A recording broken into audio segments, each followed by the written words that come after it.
Hi, everyone. I want to welcome you to part 2 as we celebrate World Product Day and rejoin for kind of part 2 of our book club, although today we'll be doing less talking about a book and really thinking about the application of that book. So I'm getting ready to have our guests of honor join us today. So let me join into the stage Melissa Appel and Bruce McCarthy. Hey, Grant. How are you all? Thanks for joining us again. Thanks for having us. As we kind of rejoin, now 6 weeks, we gave everyone plenty of time to get the book, to read through it, think of some really good questions, and then we wanted to make this kind of a working session where we talk about some challenges with stakeholders. So I think one of the things we want to do as we work through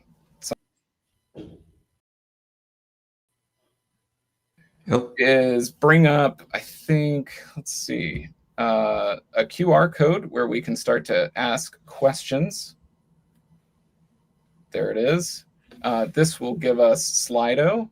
If you're not familiar with Slido, we'll be able to add questions. Let me see if we have that available, right? So we've got questions already starting to pop in. Please add some questions here as you think of some situations, questions, what would I do in this scenario? And you can also upvote any of the ones that are there. So please join us in kind of a live interaction Q&A, and we'll work through some of these. I'm going to remove this for a few minutes, and we'll jump back to these in a bit. But we can first start on some of the questions that came in through the submission form, through our meetup invite. Okay, so let me pop over to my list of questions.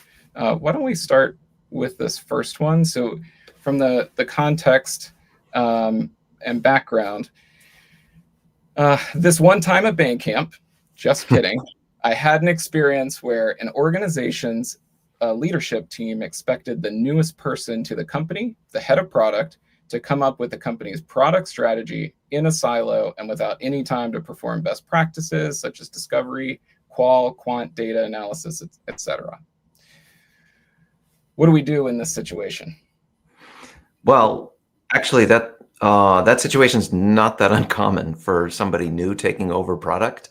That's kind of the first most important job that that CPOs or VPs of product or whoever's in charge of product are asked to do is to deliver a strategy.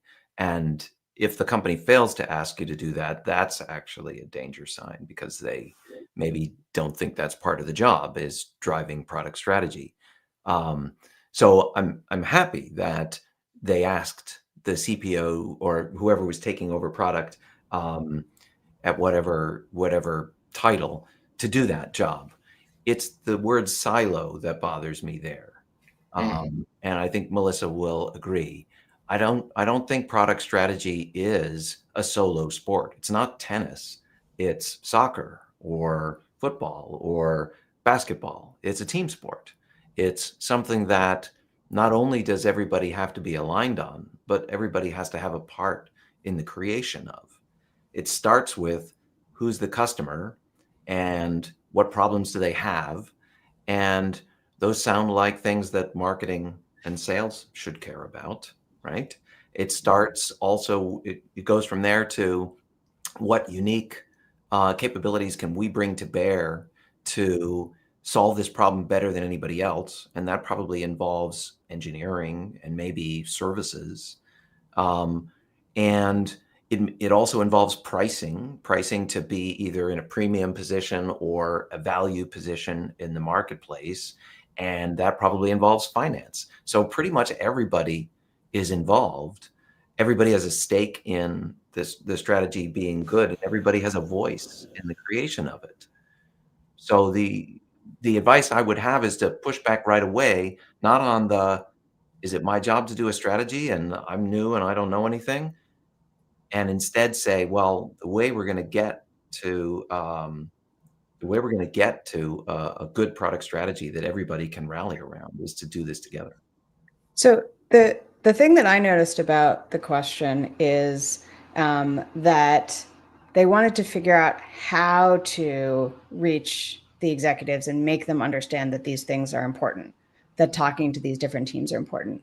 And the way that I would recommend, the follow-up question says, what is your recommendation for working with a leadership team that doesn't understand or is not willing to participate in important product strategy work, such as discovery and analysis? So what I usually recommend is to ask the questions that you need answered and show them that they don't necessarily have the answers. If they think they have the answers, great. You can base your strategy on their hypotheses, on the information they think they have, and communicate it as a hypothesis you need to test. So that's one way of doing it. Figure out what they think they know internally, use that to put together a strategy, and then test it. Another thing that could happen is you ask all these questions and they're like, oh, I don't actually know that. That would be good to know before we decide what we're going to do.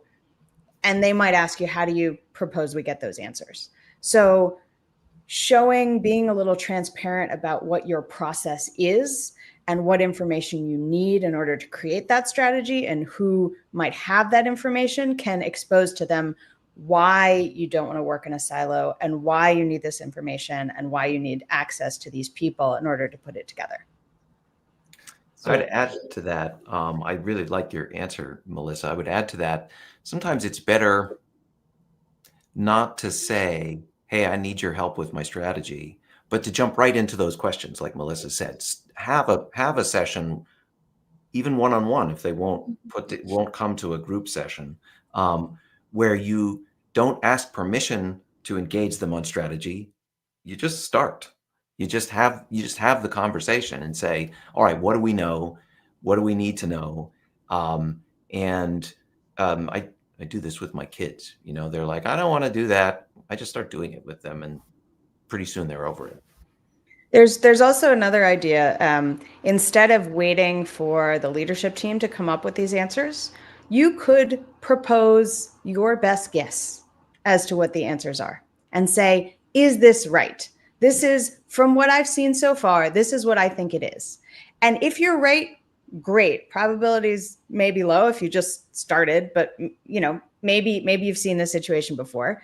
But that gives them something to engage with and a starting point that they can say, oh, that's interesting. This is not correct because, or I don't actually know if that's right.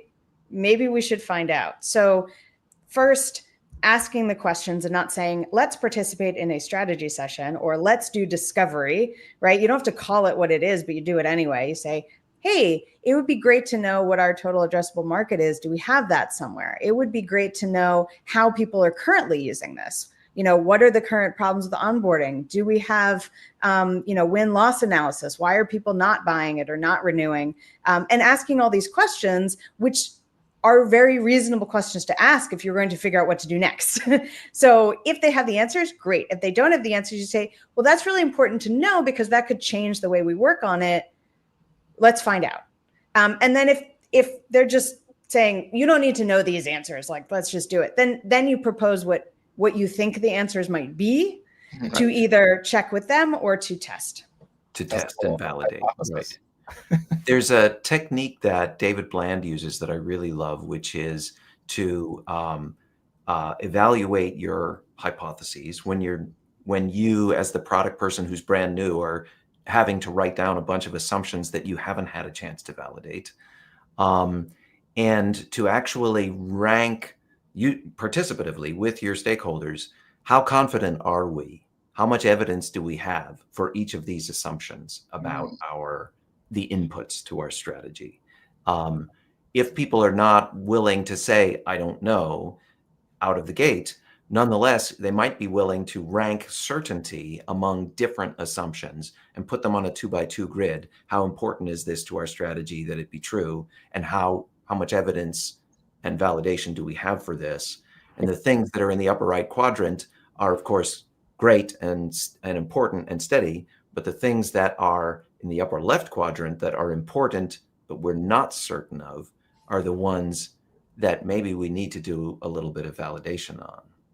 This again is a participative process, but you can get it done in an hour with the executive team when they might be, their objection here might be, oh, we don't have time for that.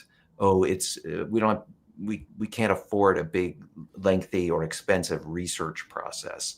Well, you're not suggesting that. You're suggesting we spend an hour, map out our assumptions, figure out which ones are solid and which ones need a little bit of validation. And then you're going to take, you'd love to take a longer time, but you can pinpoint some quick and dirty ways of testing those assumptions quickly with half a dozen customer interviews or a little secondary research. Go and read the Forrester and Gartner reports. Or you can mine the information that you already have inside the organization and come back with a more confident statement of these are validated assumptions, or at least somewhat de-risked assumptions. And now we're going to go forward with our testing strategy. I would also say just one more thing, and then maybe we can move on to the next question, which is when somebody exhibits a behavior you don't understand, there's probably something you don't know yet.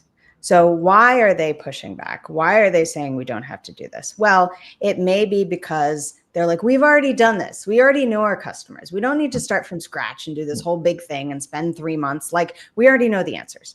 So if that's the case, then you have to say something like, I'm not starting from scratch. I know there's a wealth of information. I have certain questions that I need to answer in order to create this strategy. I'm going to take what we already know, like I'm going to ask you the questions and let's fill it in. And then if there's something missing, then I'll go do the discovery on that part. So we're not starting over. Right. Good. I might push on, what about a time frame? What do you think is kind of an appropriate time frame to jump in and, I don't know, either talking to the leadership team or like what do you think about that process of going to one-on-ones or starting to ask questions? Like, where do you start? We actually asked this question of a bunch of CPOs recently. What is the expected first 90 days? What are the deliverables, and what are the timeframes in which you're expected to come back to the team and start adding value? And the two dates that everybody seemed to glom onto were one, that you do have to have some statement of strategy and direction in the first 90 days, even if it's a hypothesis that needs further validation, but you need to come back and get buy-in on a direction within those first 90 days.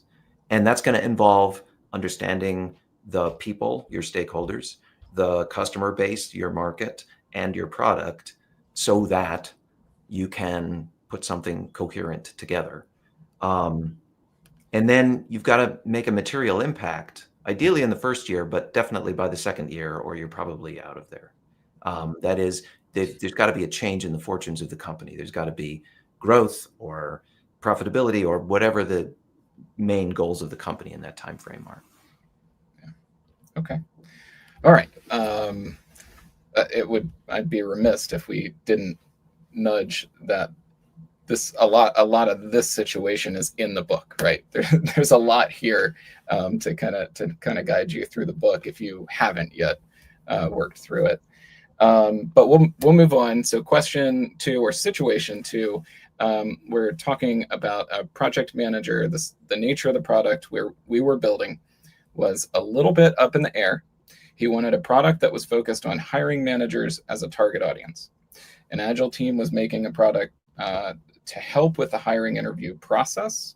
The project manager insisted we focus on this product on hiring managers' needs, even though the product strategy and UX teams agreed the biggest need and opportunity lied in focusing on interviewees. The research was solid. Project manager also knew the client best. So what do you do when the most important stakeholder on your team admittedly disagrees with the rest of the team? There's a couple of interesting things going on here. Oh, Melissa, I didn't mean to talk over you. No, I've had this situation a number of times. Me too. And one of the things that I've done that's been pretty successful is to say, all right, we'll do it your way for a short period of time. And we will agree on what metrics we're going to move by how much by doing it your way. And if we don't move those metrics by that amount, we'll try it our way. And so this situation where you're trying to figure out where to focus on the whole build might not be amenable to that, but you could split the difference a little bit and say, we're going to work on these features for hiring managers, and we're going to work on these features for interviewees. And here's how we're going to measure the success of both of them. And after the first version, we're going to figure out which one of those had the most impact on our metrics. And for the next iteration, we're going to focus wherever we're getting the most impact. Yeah, I like that. It does require measurement, and it does require that you are choosing metrics that move quickly enough for you to be able to get the intel back that you can take action on. If it's a lagging indicator like renewals, right, that you won't know for a year. If it's a leading indicator like usage, then you might be able to get some signal back quickly. I really like that pragmatic approach. Like, this is a battle I can't win. This is the key stakeholder. I kind of have to do what they say, but I want to do that in a way that sets us up for success in the long term, that gives us evidence so that we're not operating on opinion anymore, and we're operating instead on evidence. This particular case, though, had me kind of digging into the details, and maybe I'm reading inappropriately between the lines. So if the person who wrote this has more info, maybe you could put it in the chat.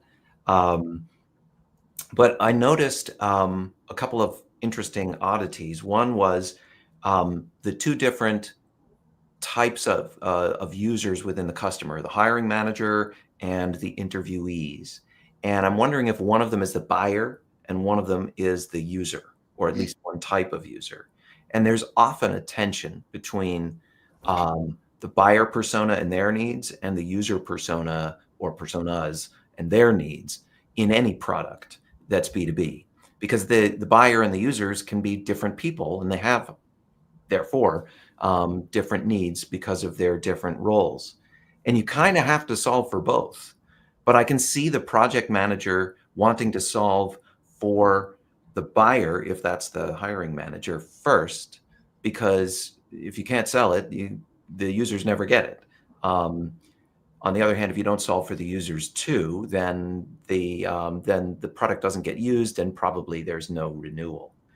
So a good product strategy takes into account the buyer and the user, and has a way of resolving the balance between those two needs. And so if I were the product person, I would be seeking to be sure that I understand the buyer's needs, and maybe this project manager is a way to find out about that, as well as what the UX teams have come up with, and incorporating them both, maybe in some sort of sequence. Melissa, coincidentally or not, actually suggested a good sequence. Start with the buyer, move to the user if evidence suggests that your user capabilities are not what they should be. The other thing that was interesting as a detail here is my first reaction when reading this was that a project manager was dictating the feature priorities for a product. And that just sounded wrong on its face, right? Why is a project manager, who's typically there to manage time and budget and things like that, making decisions about the about the business, about the product, about what we're doing in the product. But I think maybe this is the type of, if I got this right, the type of project manager that is in charge of an implementation for a customer. And so they may be a good source of the requirements. The only way around this is one way or another to get to the customer. And so who's ever making the decisions about what we're really going to do in the product and what those priorities are, has got to find a way to speak directly to the customer, the buyer, the users, all of them, and make sure they understand what the real situation is. And that can be tricky if this project manager feels like they own the relationship and they don't want you messing that up. So you can go to them together. And again, just like Melissa was saying about getting data instead of opinion, if you go and talk to the customer together and you hear the same things together at the same time from the customer, you and the project manager can probably much more easily align. I would also say I would go back to something I said before, which is that if somebody's behavior is confusing you, there's probably something you don't know yet. Instead of trying to guess at why this project manager is disagreeing with all the evidence that you've already presented, maybe just ask them to say, hey, it seems I'm not sure I understand why you're so adamant about doing it this way when all the evidence points to something else. Is there something I'm not understanding? Is there something that, is going on your side that might help me understand why you think we should go this direction? That's great. Go directly at the problem. Love that. Perfect. Let's keep moving. All right, here's another one. So this is about the project sponsor. Our team's project sponsor wanted a detailed status report each week summarizing each team member's hours and activities. Our standard approach included roadmap, updates, risk tracking, but how can you handle this situation differently? So sounds a little micromanagey. Yeah. This is tough. It sounds like the project sponsor is used to thinking of this sort of development effort as a project. It does say project sponsor. And so they want a project status report, and they're managing to timelines and budgets, people's hours and things like that. And it would be good, a la what Melissa just said about the previous question, to find out why that's important to them, because just arguing with them about why that's not appropriate isn't going to help if you don't understand where they're coming from in the first place.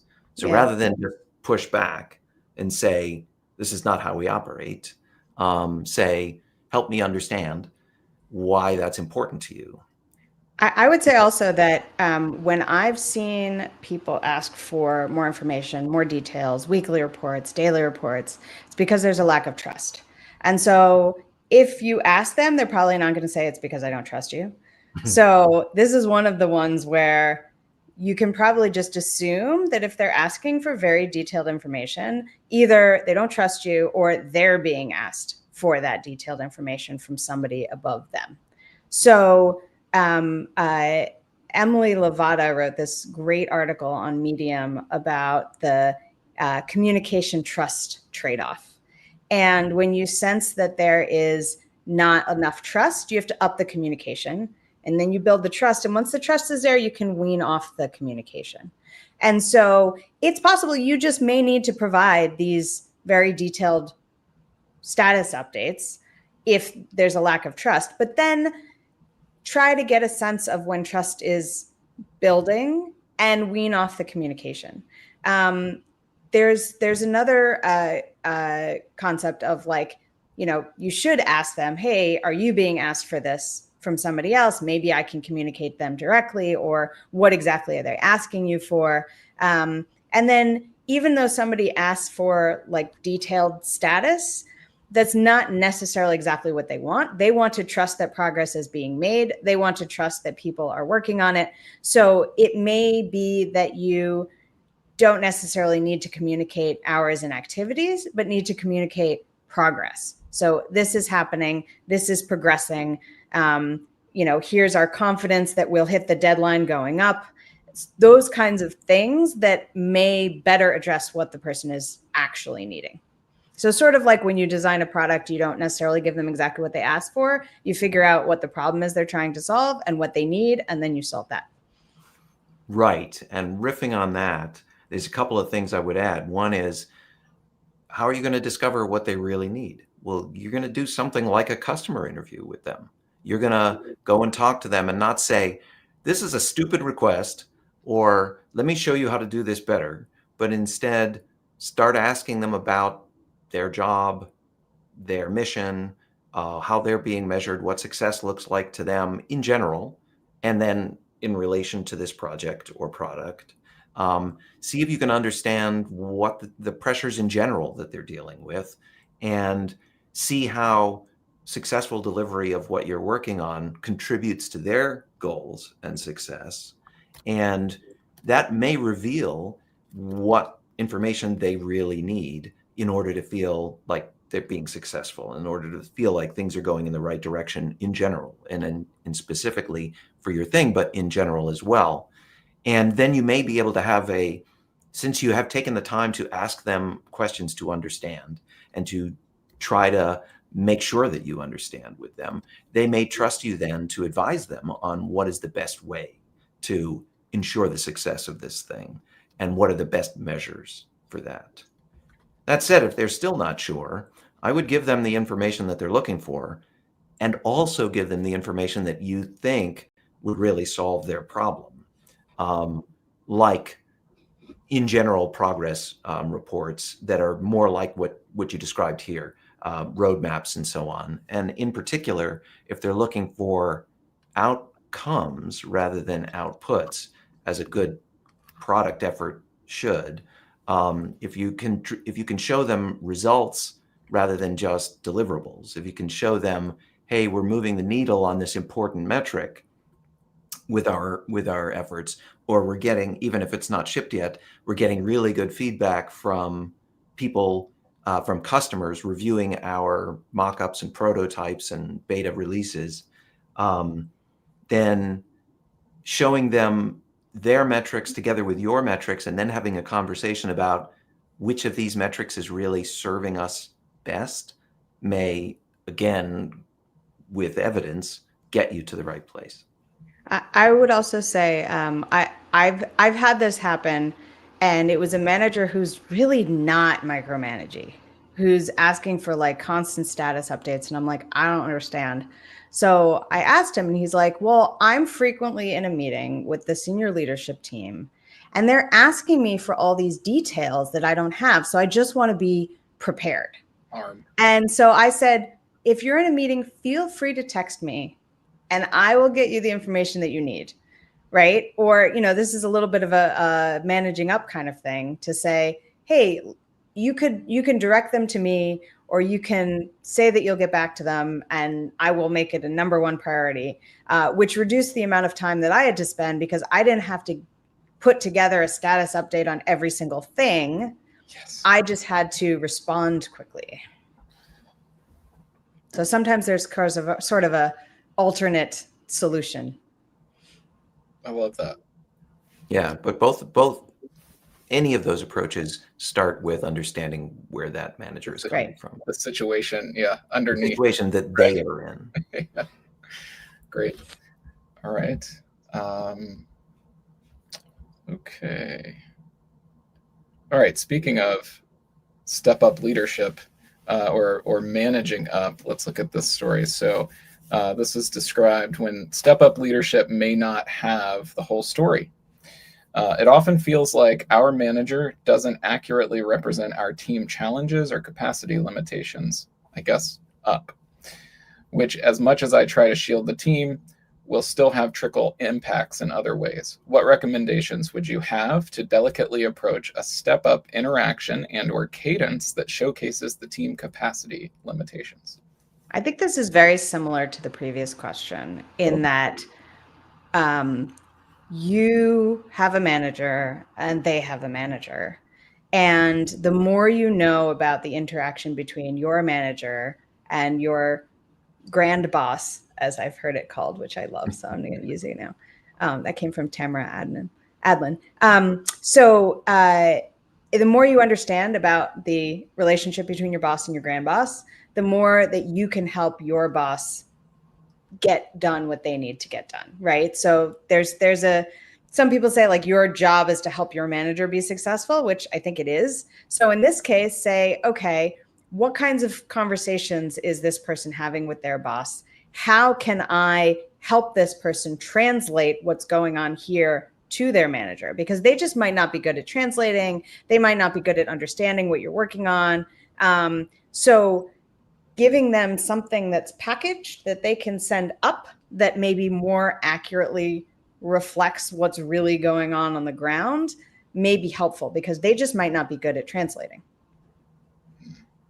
If that's the situation, but again, you gotta figure out the situation. You gotta. It may be that they're making things look more rosy than they are because they want to keep their job.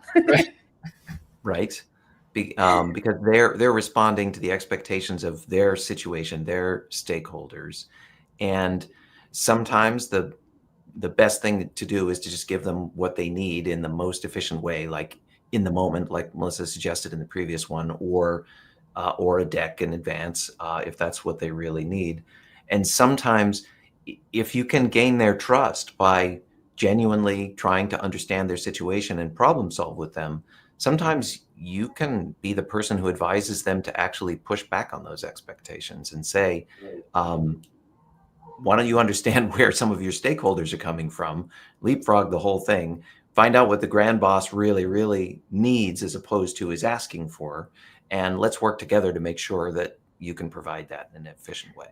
Sometimes you might get invited to that meeting to speak directly, so your boss doesn't have to. If your boss trusts that you are able to explain what's going on in a way that an executive can understand, they might have you do it so that you can field the questions, right? It depends. It all depends on what these relationships are, So if you can explain things in a good enough way that your boss is like, oh, okay, then I can actually bring you along, and then I have to do less work and you can just answer the questions.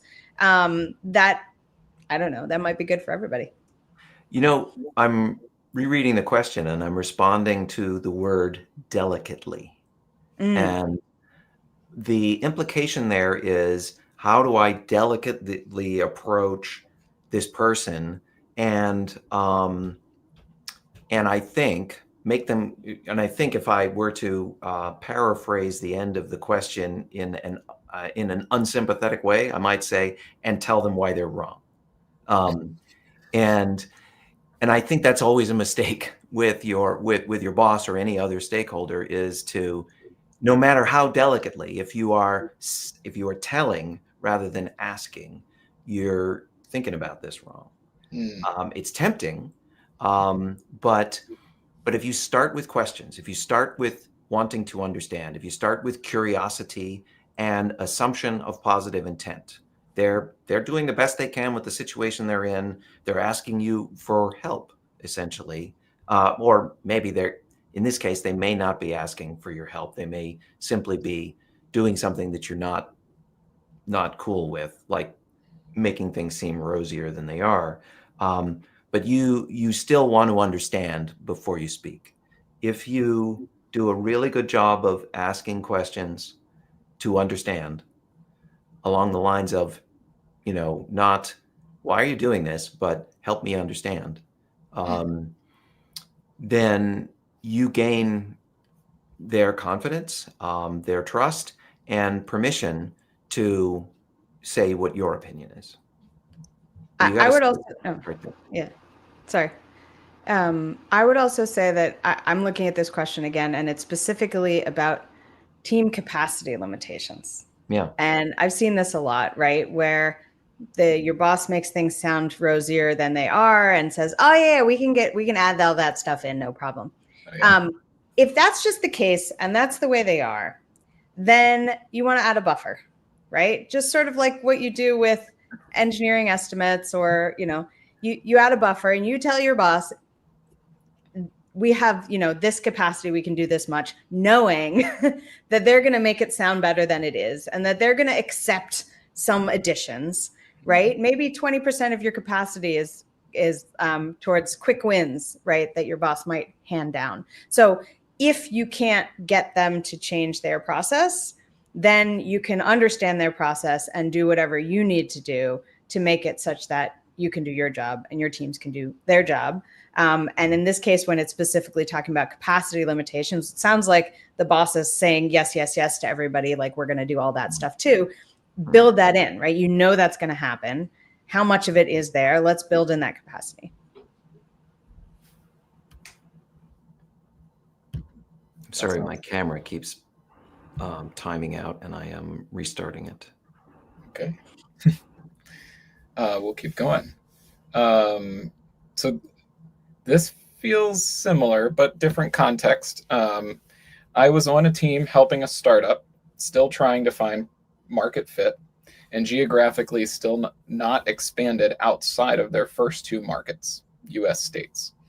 We found it increasingly difficult to separate the CEO away from the backlog and elevate to directing outcomes. What recommendations do you have to help shift their engagement, or I assume the engagement model between team and CEO here? This is a hard one, especially in a small company.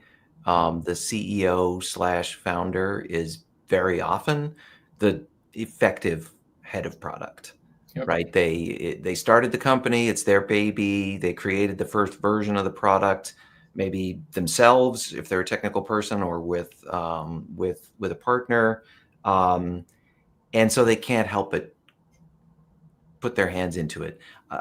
We've said often, I think, that taking over product from that founding executive is probably the hardest job in product because of this dynamic. And so you and this CEO have to come to some sort of understanding of who does what in the relationship. It goes again back to trying to understand their context, trying to understand their objectives. Sometimes they're jumping in and dictating features because it never occurred to them not to, because they've always done that. Sometimes they're doing it because they're also effectively the head of sales, and they're doing what sales teams sometimes do to try to inject things into the roadmap. And sometimes, like Melissa said, they don't trust you yet, and they are afraid of letting go of the reins. And you gotta find a way to gain their trust, to either help them feel more comfortable pulling back, or help them feel more comfortable giving you the missing context. I've certainly seen it where CEOs did a good job of pulling back and delegating responsibility to the product team and working toward outcomes rather than outputs.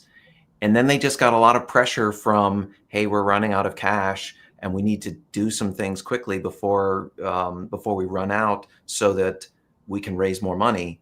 Or they're getting pressure from the board or somewhere else, and they're just scared. And so they are taking the reins themselves. If you can come to understand those pressures that the CEO is under, you again may be able to become a trusted advisor rather than just the recipient of their apparent micromanaging. I would also say that you do want to figure out why, right? If you don't understand the behavior, figure out why. It's possible they just don't know what else to do, because that's what they've been doing, and that's where they're comfortable, and that's where they feel like they can be helpful, and they don't know what else it is they're supposed to be doing. So maybe you give them an assignment, right? You say, here's what I need to know. You could say, maybe read this book. Yeah, no, but maybe you say like, hey, I'm really curious about what this client's business model is like and how that interacts with our product, or what are our competitors doing, or like these are because the CEO is acting as a product manager, to give them, these are still product managery kind of things, but if you're trying to get them out of the backlog, suggest other things that they could be working on that are more valuable for them to be working on potentially. Maybe they should actually be working on sales. And maybe you need to say, hey, let's work together to put together the sales material or whatever it is to help, like, managing up, right? Help them refocus on what they should be doing. Because if there's nothing else that they should be doing, then I don't know, split the backlog and have them do some of it. Sometimes it's also really good at some point to just ask, as Melissa said about an earlier question, directly. Like, so when you say, hey, let's do this feature or that feature, are you saying that as an order, or have you delegated to me the responsibility to determine what we're working on exactly, and it's just a suggestion or an idea to put in the hopper with our other suggestions and ideas? If you can, at some point, if you are one-on-one, do not ask this in a group setting, and if you have had a good context setting interaction, you can ask a direct question like that and just say, look, I just want to understand what the protocol is here. A lot of the time CEOs, especially early stage CEOs, do not really understand the power that they wield. They don't understand the way people interpret what they say. Sometimes people in those kinds of positions they're just thinking out loud. They're just like, what if we, maybe, and then they find out that the team has been spending a month on this full time afterward. And they're like, well, that was just a crazy idea. I didn't expect you to take it that seriously. I just read this story about it where a CEO got the impression that maybe people were taking their thoughts a little bit too seriously. And he asked his chief of staff, what would happen if I just mused out loud that I wonder what this office would look like in green? And the chief of staff said, by the time you got back from lunch, the drop cloths would be being pulled out and the office would be green. And that's just something to reflect on, I think, is that sometimes people need to understand the effect that they have when they speak. And so when you ask that kind of question, I wouldn't be surprised if the CEO said, oh, no, you're in charge of the backlog. I just was thinking out loud.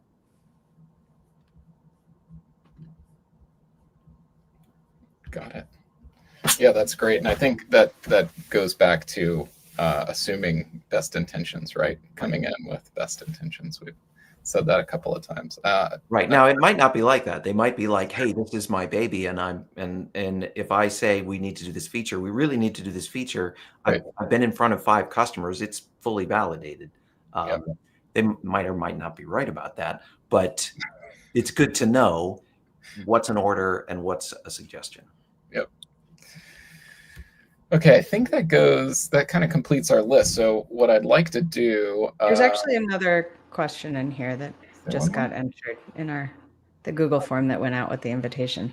Look at that.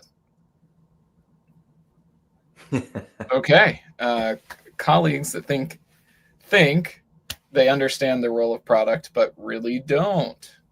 Okay, everyone I work with thinks product, and the role of CPO or the product team is different. Yeah. And many of 180-degree conflict each other. Yeah. Yeah. They think it's different things that conflict with each other. I dealt with this once, which was actually pretty effective. There was a certain set of stakeholders who thought product was something that it definitely wasn't. And so I actually put together a little presentation for them and explained what our capabilities were and how each of these capabilities could help them, right? So it was things like, come to us as early as you have an idea and we can help you work it through it and figure out whether or not it's feasible, and to clearly define the problem it's trying to solve, and maybe to find out that we already have something that does that before you go off and running and design something on your own. And so sometimes it's like pinpointing the most troublesome instances of this and having a conversation with them as like, here's how I can help you. Not here's my job. Don't keep thinking I do this. It's here's how I can benefit you. Here's how what I do can be helpful for you if we interact in this particular way. So it's a little bit educational. It's trying not to be preachy, but it's like, hey, here's the best way for you to utilize me and my team, is the sort of approach that I've taken. I think that is exactly the right approach if there is an established role for product within an organization. But often there isn't. It could be new to the organization, or it could be that the organization is kind of newly forming or getting to another stage of growth, or there could be a new product leader coming in. And so expectations are all over the place. Every company, they say, does product differently. And so everybody that joins the company has sort of different going in unspoken assumptions about what the job is. And getting those things explicit, I think, is really important. So again, what Melissa said, if there's an established, this is the role of product management in this company, you absolutely should make that clear and detailed for anybody new or not following along those lines.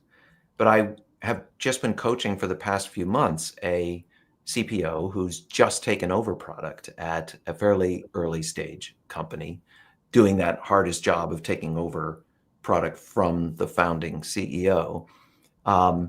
And what he's done, I think, really well is to make the rounds in the first month on the job, talking to all the key stakeholders about their expectations, doing these kind of discovery interviews that we talked about, where they ask, oh, tell me about your job. You're the CTO, or you're the head of sales, or you're in finance. Tell me about your job. Tell me what's important to you. What does success look like? Tell me what you need from product to be successful in your role, and what you see the role of product as being. Not that you're taking a poll and just going with the averages. Not that you are making a list of everything that everyone expects product to do, although you probably will take some notes. But so that you can come back with a 360-degree view of the company, how it's operating today, where it wants to go in the future based on all those inputs. And you can come back with an opinion, like Melissa said, about, well, this is where I think product can play in this organization. This is the value that I want to bring to the table. I heard 100 things that everybody I talk to wants us to do. We can't do 100 things, but we can do these 10. So we are going to focus on these 10. Make that case back to your stakeholders and say, I heard you, and we can't do everything, but we can do this. And here's why I think it's the best thing for the company. I've also used like a RACI effectively for figuring out how the different teams are going to work together, right? And it's like product and engineering and design and operations and sales and whatever. And it's not just like sales is going to sell and engineering is going to develop stuff. You can get into more detailed things, like whatever the specific conflicts are, right? If we have a new customer who wants something, who's going to tell them definitively yes or no, right? Is that sales? Is that engineering? Is that product? And I think having those conversations, like it's not just creating the thing that's important, it's having the conversations to say, how do we actually want this to work, right? In this situation, what do we think makes the most sense? And talk it through. And that helps just sort of open up the conversation, make things a little more transparent, get to know what people are concerned about or afraid of. They say, oh, well, it takes you so long to get back to me. I need to get back to the prospect right away. So I don't have time to wait for you to go and estimate things with engineering. Like, I just need to give them an answer. And then you know what there is you need to work on, right? Maybe you say like, okay, when these situations, I'm going to get back to you right away. Or because you're defining the problem, right? Which is what we do in the product. We should do in our relationships with our stakeholders as well, as say, okay, you know, what exactly is the problem? How does that impact your work? How does that impact your, you know, incentives and how you measure success? And what can I do to help? Because it could be that you're actually the problem, and that's why they're going around you and you didn't even know you were the problem. So having those conversations is really helpful to figure out why there's the conflict. So many of these questions are about different assumptions about what the role is and what the inputs and outputs are, and whether the product team has independence and authority. And so it touches on, or can benefit from, being really explicit about the decision-making process that we use. And we talk a lot about this in the book. We describe this idea of the driver of decisions in the DAISY framework that we use, something that at Apple and other companies they call the DRI, or directly responsible individual. And the product manager and the product management team in general is often responsible for a lot of decisions, but they are also responsible in that role in a proper process to get participation from other key stakeholders. It's not giving up your decision rights to consult with, to seek the input of your stakeholders around the organization. And it's not telling them they're wrong or giving up on your principles to negotiate what is the right answer among those people. You're not always going to say yes to everybody. You're not always going to say no to everybody, but you're going to come up with the best fit answer. And if you do that participatively, collaboratively with your stakeholders, if you arrive at an answer together that you can both live with, then you're much more likely to get some of these conflicts that we're talking about today to be much easier to manage directly with those people. That's great. I think that concludes the form, and we're gonna move over. So let me bring that up. We'll move it to the stage and see what we have here. So we have a few. So I think we'll just kind of go from the top. After layoffs, our team received a new manager that went from 2 teams to 5. Wow. What best practices can you share for helping build engagement with a new manager that is obviously going to be stretched very thin? Yeah, I mean, there's without any additional information, I would say treat this new manager as a new relationship that you're starting from scratch, and do what we call in the book a stakeholder interview. Start off with talking with your new manager, getting to know them a little bit. You know, what are your expectations? What's keeping you up at night? How is success measured for you? What are the pressures you're receiving from above you? And just to try to get a sense of that manager's world so that you can better understand what you need to do to make that person successful, and so that you can better understand certain behaviors you may see from them as you get moving into this new structure. This is also potentially an opportunity for you to add value, to step up into an effective leadership position yourself.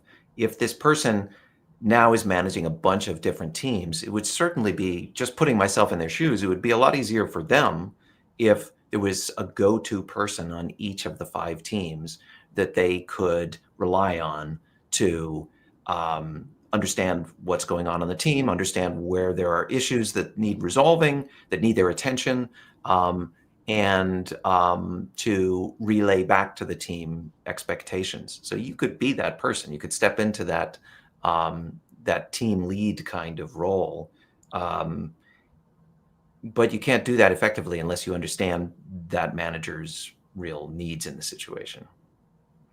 That makes sense. Yep. Discovery interview. Yep. And then, but you're doing the discovery interview partly so that you understand, Right. and partly so that you can help, right? And Whether so you that do that, they know that you're listening and Mm. you're concerned about them. right. So here's an interesting wrinkle as I'm thinking about this question. Mm. We've got she's moving from 2 teams to 5. It sounds like was not your manager. So now all of a sudden you're also I'm curious about the relationship of the other teams, right? Are you now shifted in a new org, and how do you start maybe stretching or adding value across the portfolio, right, of the 5 teams?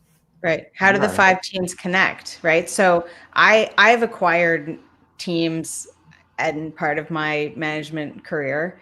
And one of the things that I was asked to do is to create some sort of mission statement for this new collection of teams. And sometimes those teams are kind of arbitrary, and sometimes it doesn't actually feel like they fit together. And it's like, it's kind of a stretch to come up with something that encompasses all 5 things that the team does. Sometimes one team does multiple things too. And so like it might be 5 teams with 8 different, objectives. And you're like, I don't know how to bring this together. So there are things like that you may discover as you talk to this manager of things that they're being asked to do that might be difficult that you might be able to help with. And in addition to talking to the manager, it kind of makes sense, just broadening your perspective the way you suggested, Grant, to meet with people from the other teams if they're new to you and get to know them and understand what they're working on and what they're dealing with and what they need. And then again, if you're talking to the manager at that point, you have a better perspective. I don't know if you all felt like this, but I felt in many situations throughout my career that, you're usually on a team that's much larger, but the product role is a small piece of that. And sometimes having new ideas or new perspectives or new approaches, right, to be able to interface with different product managers on a more frequent basis is kind of exciting sometimes. Yeah, maybe you can help Cool. your boss create a camaraderie among the 5 teams, right? Right. Maybe you can share best practices. Maybe it's, leading 2 teams versus leading 5 teams, I think is quite different in that now you've got like a group. And it's like when we went from 2 kids to 3 kids, it's like now you've got teams. Like it's not just a one-on-one thing anymore. And there's enough more of it that you have to figure out how to navigate this new group dynamic. So there's probably some of that going on. And, I like the kind of reaching across to the other teams, and maybe it's teams you haven't worked with before. And there's some sort of reason why these are coming together. Maybe it's just resources, but maybe there's some sort of connection you haven't thought about yet. Mm-hmm. Well, the other thing that what you said, Grant, put into my mind is that you're right. Product is kind of a lonely job. It's often among the smallest teams in a company, and you're outnumbered by engineers by 5 to 1 or 10 to 1, and similarly by salespeople if it's enterprise sales. So, and product managers, per some of the other questions, are frequently overworked and overscheduled. And so they don't have a lot of time for this, but some companies put together kind of guilds of practice, right? Where people of the same discipline from across the business get together, even if they don't report to the same people, the different new manager here in this situation, they nonetheless have something in common, and that is the discipline that they work in. And so from the far-flung reaches of the company, this tiny department, all 3 of you can form a guild. And maybe that helps to make up for the fact that you don't have as much management oversight as you used to. Guilds are a great idea. Guilds are a great concept. Yeah, love that. All right, should we move on? Let's check out another question here. I think the second one we already answered. Yeah. Yes. I almost feel like I have to reestablish my connection because that's not what I was looking at. But we'll go ahead and flip to how would you assess how alignment friendly a new organization is during the hiring process? Oh, that's great. Yeah, good question. I'm trying to figure out what this one means, right? How alignment friendly they are. And my interpretation, and Bruce, maybe you have a different interpretation, is they're asking how flexible the thinking is of the executive team, potentially, right? Why Like do you say that? I'm curious. because I'm thinking how willing the group of people are to have an alignment conversation. Yeah. To potentially change their perspective, to potentially agree to move forward with something that wasn't their first choice. That's how I'm interpreting it. What are you thinking, Bruce? You might be right. That might be a delicate way of saying, I think people are wrong a lot, and I need to know if they're willing to listen when I have a different opinion. I had a different interpretation, and I don't think it's incompatible with your interpretation. My interpretation was, how comfortable are they with the idea that alignment is necessary and possible across functions? That a lot of companies operate in silos. Marketing does this, sales does that, engineering does the other thing, and we hope that it adds up to something good. But how open are they to someone, maybe product, driving alignment on what are we doing, what direction are we going, who is the customer, and how do we acquire them, and how do we win? And therefore, what is the roadmap? And so, like, how willing are they to collaborate across functional lines? Right. Yeah. So my favorite question to ask when I'm getting to know an organization, whether it's because I want to get hired by them or just I want to understand, because today we spend a lot of time coaching organizations, is tell me how things get on the roadmap. What is the process? Who is involved? Who decides in the end? How far in advance is that done? What if someone wants a change mid-cycle? How does all that work? And if we're hearing that, well, engineering just decides and tells us when they're done, that's not an alignment, collaborative, participative process.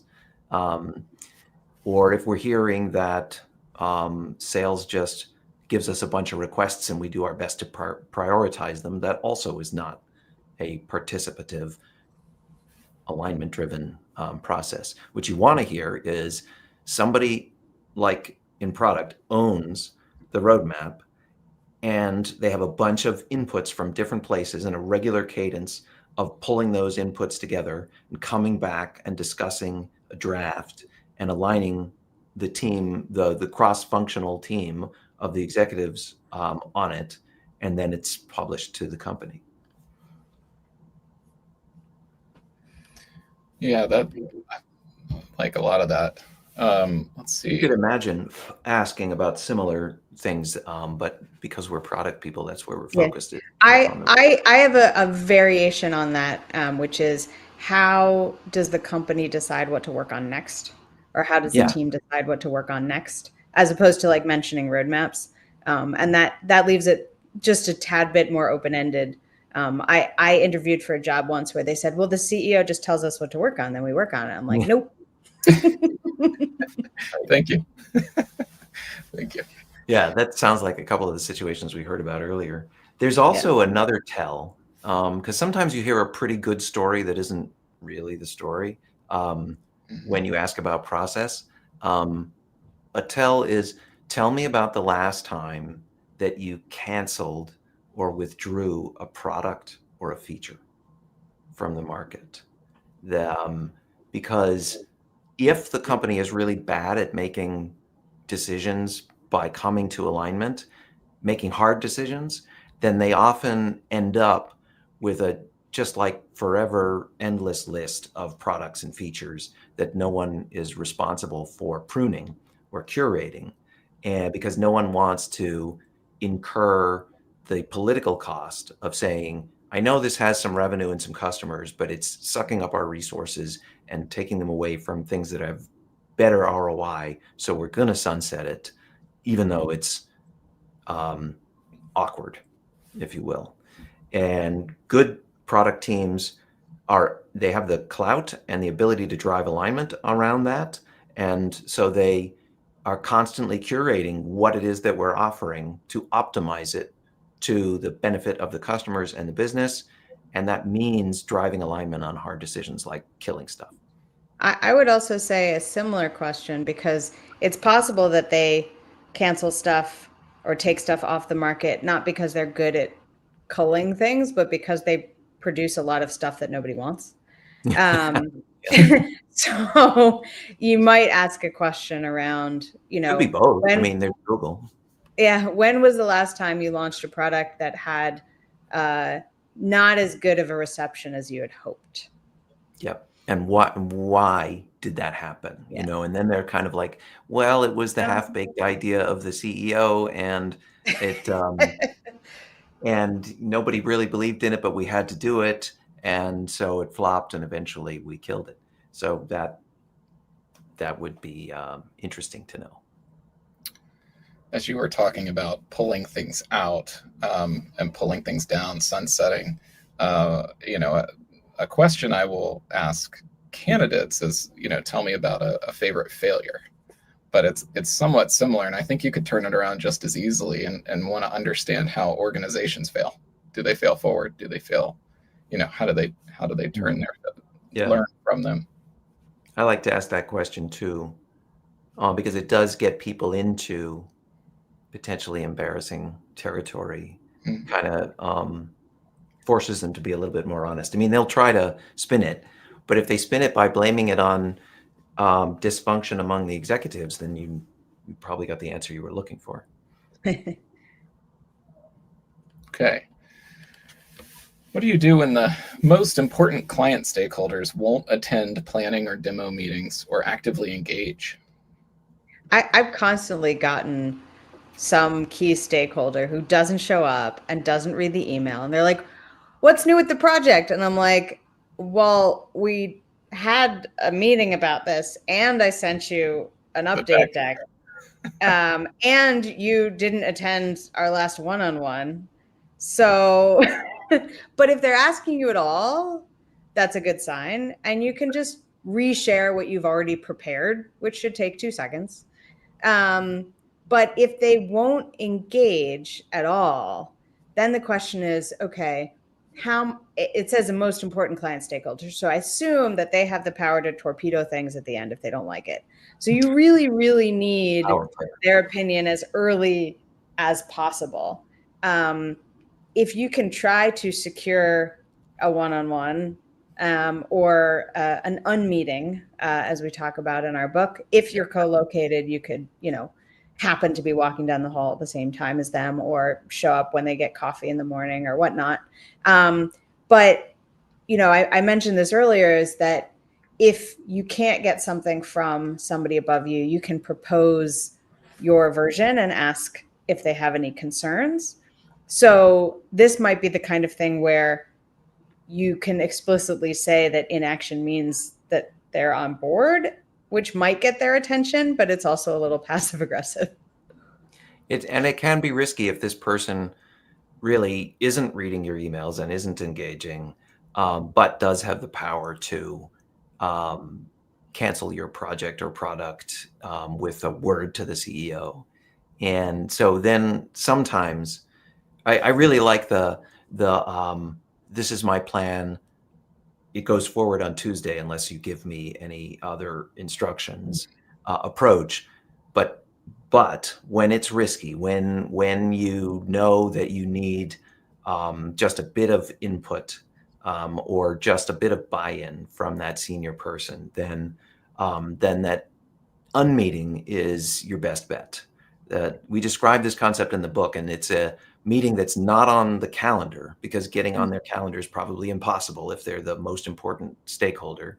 But if you can find a way to talk to them for just 5 minutes or less, by using guerrilla tactics, like in our book, Irie, our product management hero, learns that this particular stakeholder that she has been trying to get a meeting with and failing is a real coffee nerd and really likes great coffee. And so she gets some coffee from her native Jamaica from a relative, and finds the cafeteria nearest his office, and starts making that coffee in the morning, and it smells great and it gets him interested. And then they're able to talk over a cup of coffee because she sort of lured him in with the smell of that coffee.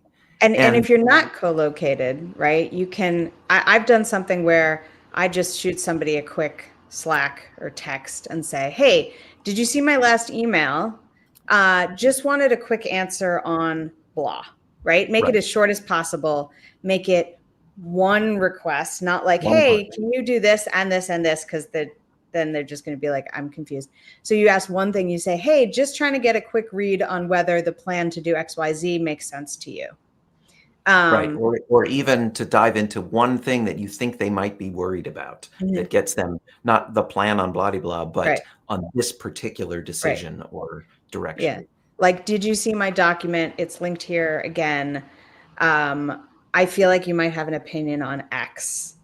Right. Are you okay with what we've come up with? On page 2, right? Yeah. Just make it super simple. Like, right? User experience. Your user is this stakeholder. Your product is, whatever your roadmap is, and you want to make sure your product is your communication, right? And the user is the stakeholder, and you want to make it as simple as possible. You want to make it easy to say yes or no.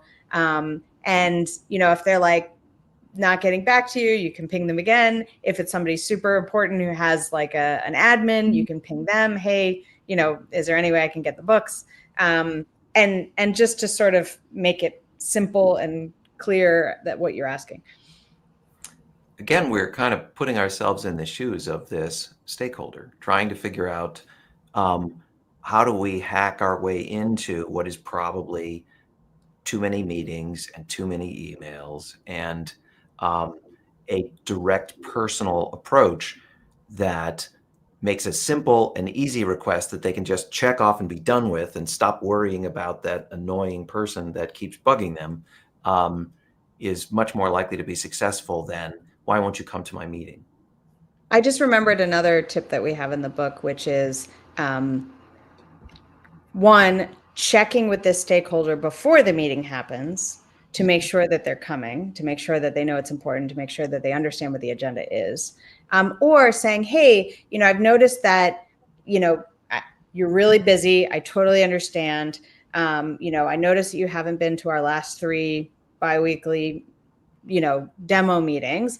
Is there somebody else on your team who you could send to make sure that your department is represented so that we don't miss something?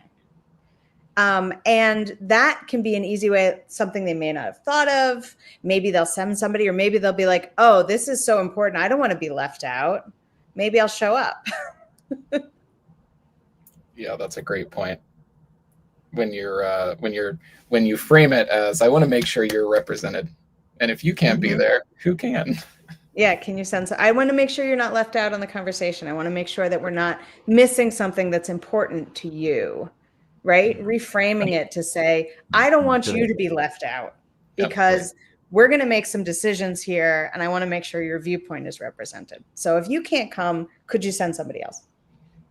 Great idea. It might, when we say that we're making it all about you, that we want to understand you and your unique snowflake problems, maybe it sounds like we're playing politics and we're blowing smoke. But really, if you reframe this as thinking about your stakeholders as a type of customer, someone who you have to make successful in order for you or product or your project to be successful. It's not political. It's not slimy. It's not untrue. It's just like thinking about the customer. You need to understand the customer's needs if you're going to design something that's going to work for them in order to get to product market fit. You also need to design your project or your project to have product organization fit. And so treat your stakeholders like a special version of a customer. And you, in this meeting example, you do want their department's needs represented, because Right. that's the whole point. Like, you want to make sure that you're not making some decision they're going to come back later and be like, whoa, whoa, whoa, I didn't know about this, I have a problem. You want to make sure that you're taking everything into account, not only to save yourself from having some last minute change, but to also make sure that the product is the best that it can be by taking into account all of the people you need to take into account. Yep. All right, let's take a look. This one.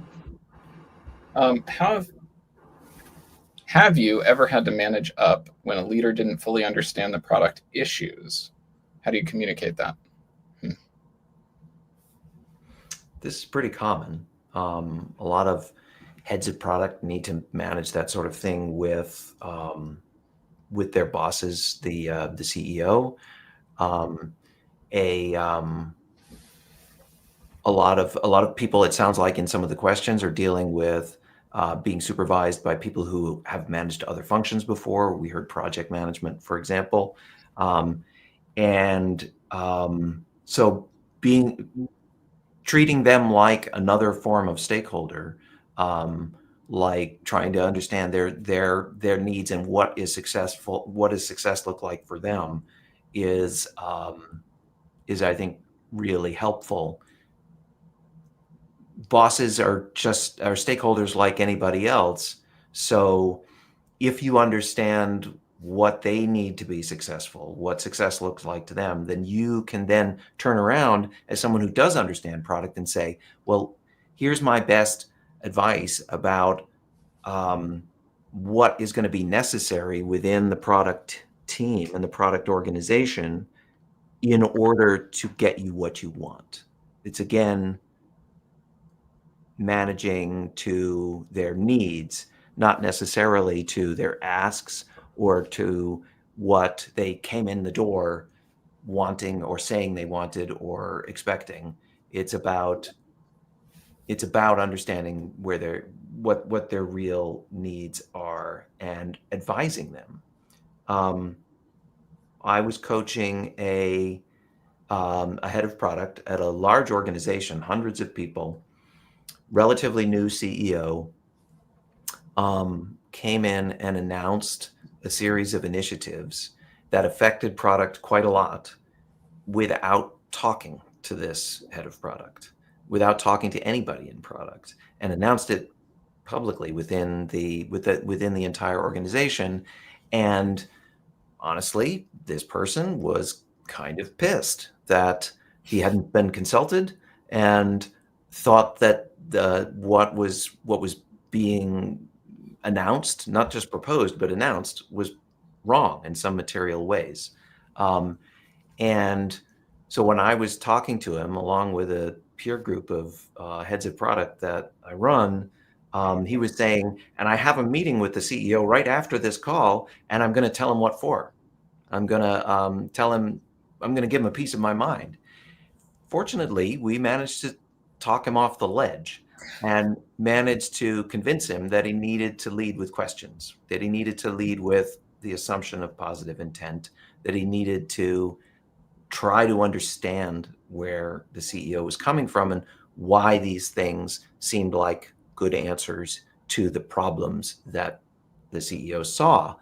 And he asked the CEO to articulate his strategy and how these things fit into it. And he asked a bunch of clarifying questions that actually got the CEO to think things through a little bit more, and revise exactly his talk track and his narrative around these things. And then at the end, a miracle occurred. At the end of the call, the CEO turned around and said, "So, given all of that, what would you recommend, head of product, that we do?" And that gave this head of product exactly the opening that he needed, with a sympathetic ear now on the part of the CEO, who now is asking for advice and input to say, well, I think it would be good if we went in this direction. And I think it would be good. And the implication he didn't even have to ask was that you should bring us in on these kinds of decisions earlier, rather than us finding out about them when you announce them, because we now understand your goals, and you can trust us to give you good advice on future initiatives. And that approach changed, I think, his relationship with that CEO forever. I would add one more thing, and I know we're running out of time, and we have one more question. When somebody doesn't fully understand whatever it is that you're trying to communicate, it's helpful to think about, how do I break this down in a way they can understand? I find metaphors to be really helpful.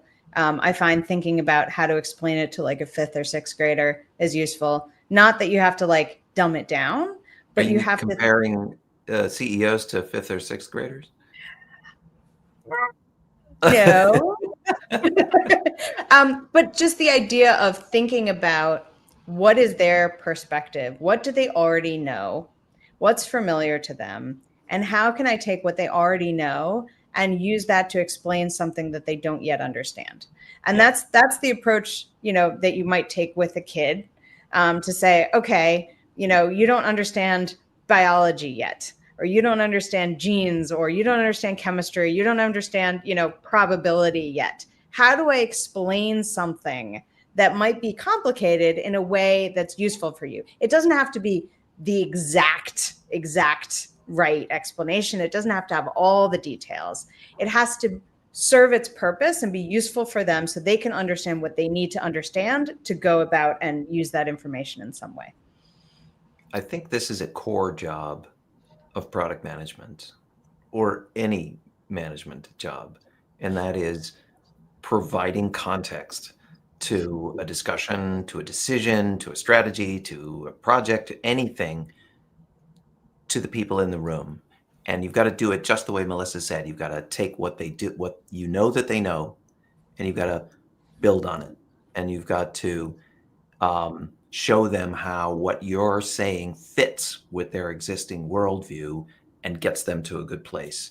Right. And then it's much easier to have whatever kind of conversation, negotiation, workshop, whatever, project management meeting, whatever you need to have with that context. And it doesn't have to take long. If you just give like a couple of sentences that say, okay, the reason we're all here is that you and this and that, and here's how they fit together, and here's what we need to solve today.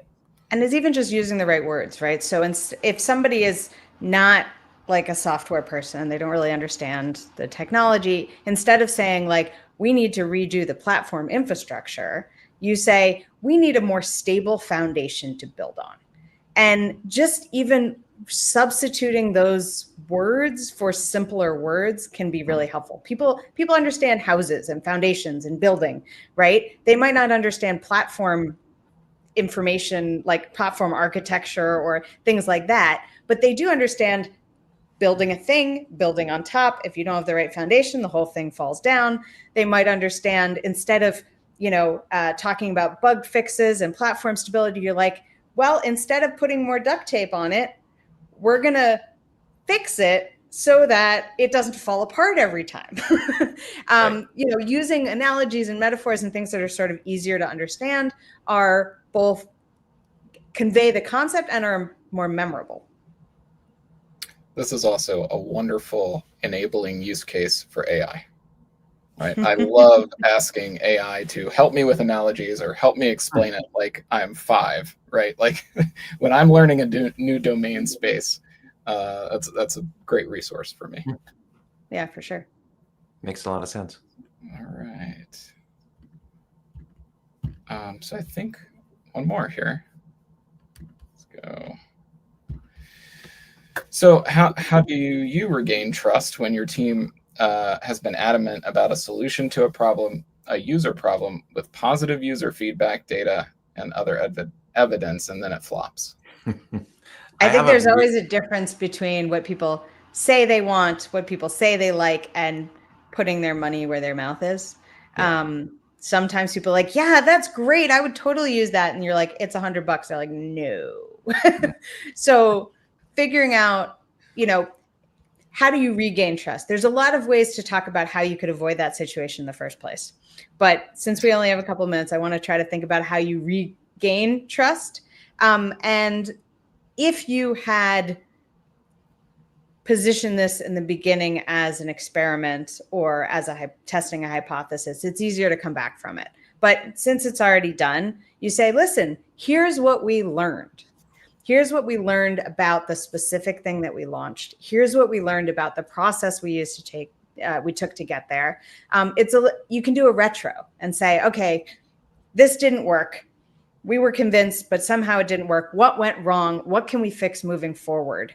And doing a retro in the way that, an agile retro happens, where you have, we're not blaming people. We all did the best we could given the information we had at the time. But thinking about, okay, how can we recover from this? How can we work together as a group to figure out what went wrong and what we can do better next time? Yeah, and what you are doing when you schedule a retro and you talk about what went well and especially what did not go well is you are taking responsibility and ownership and accountability for the failure. Yeah, you're admitting that you were confident when you shouldn't have been. And so you're willing to go in and examine what went wrong that led to the wrong opinion, that wrong judgment on your part. When you take ownership and responsibility and you focus not on who did what, but on what part of the process didn't work, specifically so that you can do it better next time, so that you can focus on the future, that shows responsibility. That shows you're saying you are unembarrassed. Maybe you are a little embarrassed, but you are unembarrassed to take responsibility, and that engenders trust in people, that you're not shifting blame, that you're not pointing fingers, that you're not going to walk away from responsibility for your decisions, good or bad. All right. Any final thoughts on this? I think we could move away. We actually have a giveaway today, so we want to get that. Make sure we get to that before the end of the hour. All right, let's remove this and let me try again. There we go. All right, so we do have a survey or a form that you'll need to fill out. So if you're interested, let me prep this up.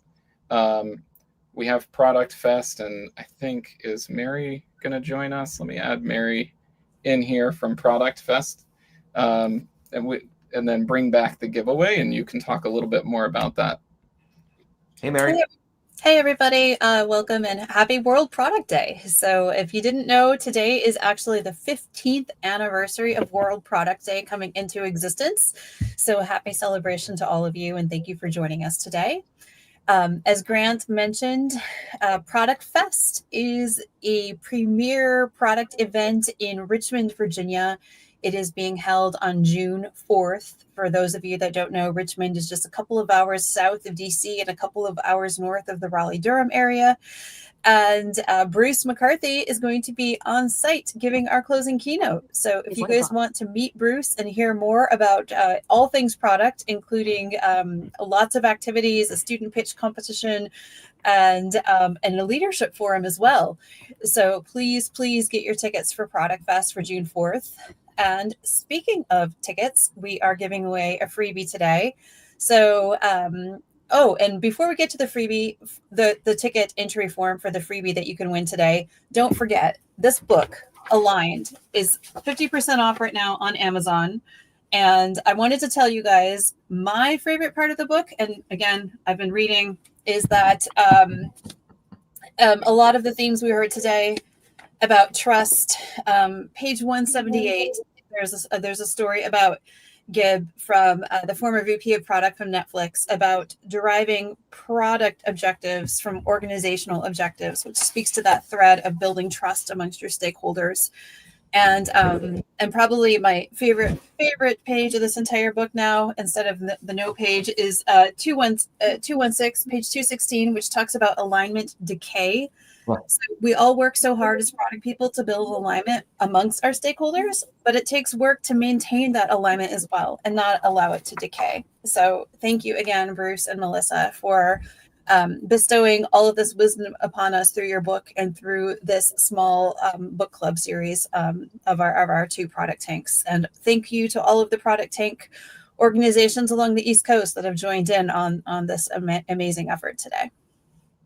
Awesome. Thank you for showing the book. It's nice to see it in with all of this. I'm going to need a new copy because of all of my notes and everything worn out, but I'll definitely have you sign it for me when I see you on June 4th. Awesome. Really looking forward to that event.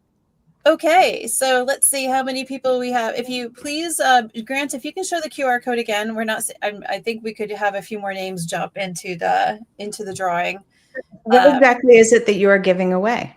Oh, I'm sorry. I thought I mentioned that. 2 free tickets to Product Fest. And for those of you that don't know, that is close to a $550 to $600 value. So not just for you, but for you to bring a guest along with you. So your best product buddy you should bring along. All right. I see some names flowing in. So I'll give it a few more seconds here. So everybody drop your name in.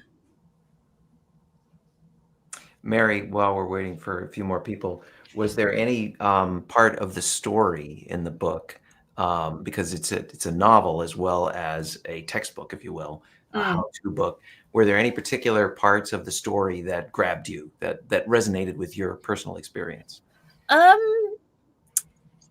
were so many kind of nuggets in there of the story. For me, it was about the way that Irie, the main character, kept going outside of her comfort zone to obtain wisdom and feedback and knowledge, and how she and her colleagues had created this kind of cohort of people that they can lean into and ask questions of outside of the organization in which she worked.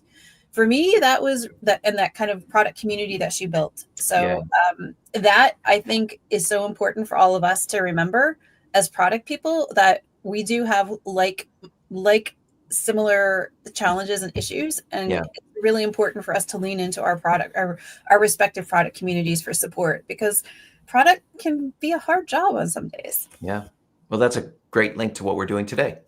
Yeah. Thank you for that. Okay. So let me just say, I think I have one. Okay. I have all the names into the spinner wheel. Just 1 second. Let me get it saved up one last time. I'm going to present that. Yep, I am getting there. Okay. Just 1 second, folks. And I know a lot of you aren't local to Richmond, but I promise if you're not local to Richmond, you're still invited to come to Product Fest. And we would love to have you. Actually, I have a slide for that. Richmond is a really cool town if you haven't been here. All right. Can everybody see the wheel? Let me remove this and add that. Okay. Thumbs ups? Yep. Okay, great. All right, here we go.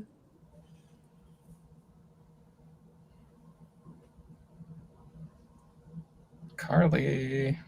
All right, Carly Gardner O'Brien, congratulations.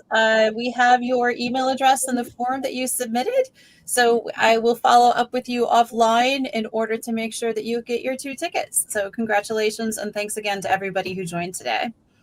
Grant, back to you. Thank you all very much. Let's remove that. I think one more kind of giveaway. We do have a discount promo code, 10% off right now. It's PTank25. So if you didn't win today, you're still interested in making it here on June 4th, PTank 25 for 10% off, and tickets are about to go up to their kind of too close window. So you want to get that pretty quickly and make that reservation. Yep. And then otherwise, I'd love to just do nope, not that one. I was looking for my world. Happy World Product Day. Thank you all so much for being here. Yeah, thanks for having us. Despite Love the questions. every 5 minutes. Thank you so much, Bruce and Melissa. And also shout out to the other person behind the stage, Brian Marsh. Thank you for pulling this all together as well with Grant. We appreciate you. Our stagehand. Thank you all. Have a wonderful afternoon. Bye now. Bye now. Bye. Take care.